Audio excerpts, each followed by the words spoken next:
Hello, my name is Wais, this is Min Ken, and for our topic we'll be talking about nuclear medicine and radiology.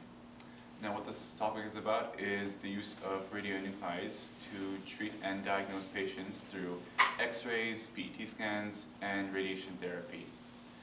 Now this is actually possible through isotopes that give off, radioisotopes that give off gamma rays, which are used to generate images of target areas in patients that are needed to be analyzed.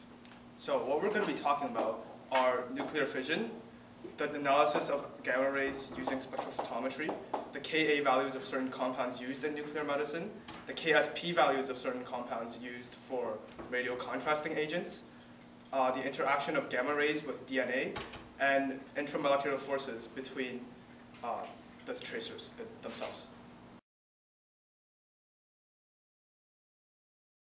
Hi there. Alright, so for our first connection, we are going to be talking about nuclear fission of an element called cobalt-60, which is essentially used in Canada for radiotherapy. Alright, so what the reaction that we're going to be talking about involves, is going to be involving normal cobalt with a neutron making cobalt-60, and cobalt-60 decaying into nickel-60 with a beta decay of electron and a gamma ray. Alright, now let's actually take this just a little bit slowly. The whole point is that Canada has an abundance of cobalt, well, normal cobalt atom, which we normally use for like radiotherapy, and what happens is that we take this normal cobalt atom and we actually strike it with a neutron. And by adding the neutron, its atomic mass actually changes, and it turns into a unstable radioisotope called cobalt-60. And since cobalt-60 is actually very unstable, it'll actually decay into another molecule, nickel-60, a stable isotope, which makes sense because they do have to decay into a certain normal particle. Now, along with the nickel-60, there will also be a beta decay of an electron emitted, and the most important one, the gamma ray.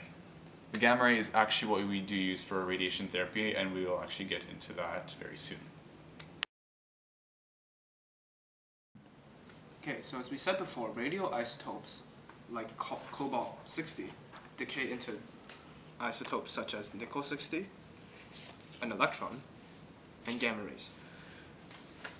Gamma rays are extremely hard to see due to their extremely small wavelength.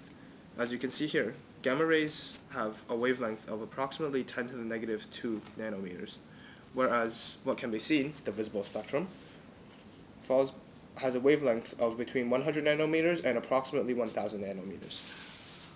In normal molecules or atoms, when they're excited, they release light in the form of photons, which falls under the visible spectrum. But in terms of radioactive decay, these emissions are actually seen in the form of gamma rays.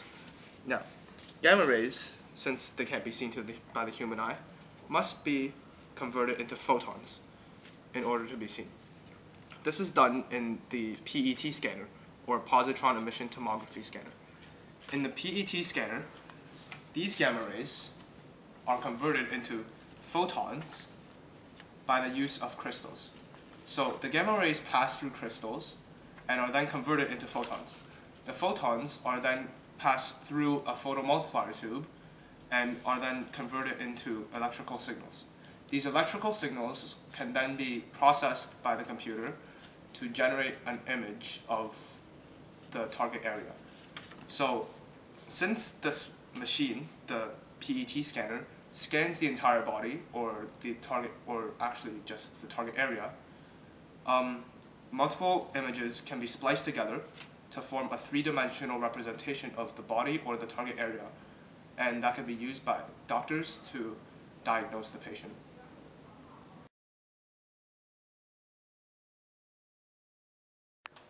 Okay, the next thing we'll be talking about is the effects of gamma rays on DNA.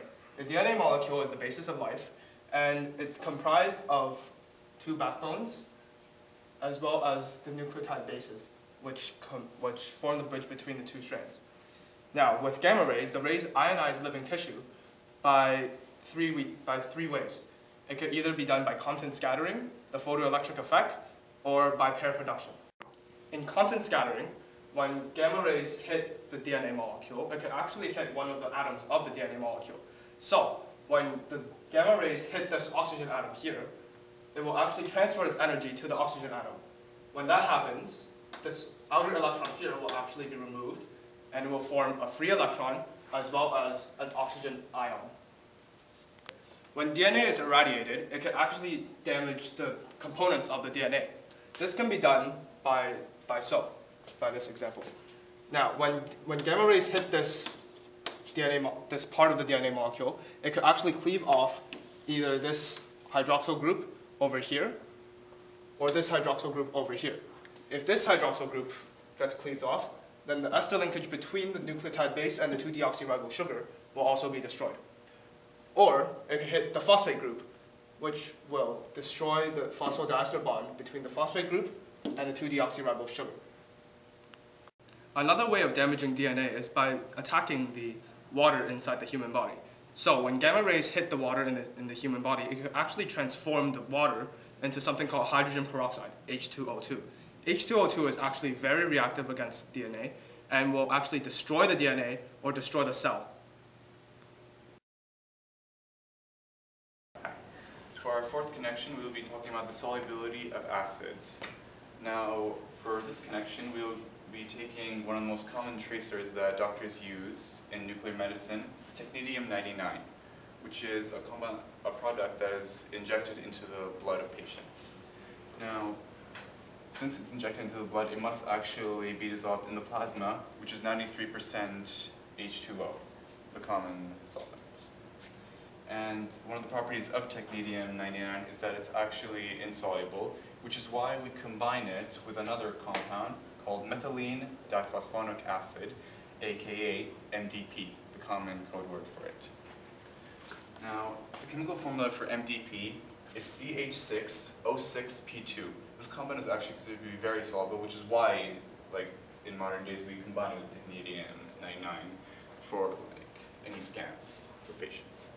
As seen in its pKa of 1.25, this actually is very soluble for an acid. Now, in our procedure, our reaction, what happens is that CH6O6P2 aqueous combines with H2O, which is from the plasma, to make CH5O6P2 minus aqueous and a hydronium ion. Now, this hydronium ion, as we know if we studied acid, is that this will increase the acidity, decreasing the pH in your blood. Fortunately, these will actually be given to you in small doses, making this a very safe procedure for patients. So for our fifth connection, we're going to be talking about the intramolecular forces inside radioactive tracers to determine why they're actually so soluble in blood. So we're going to take a specific example, such as sodium iodide, and we'll take a look at it and its intramolecular forces.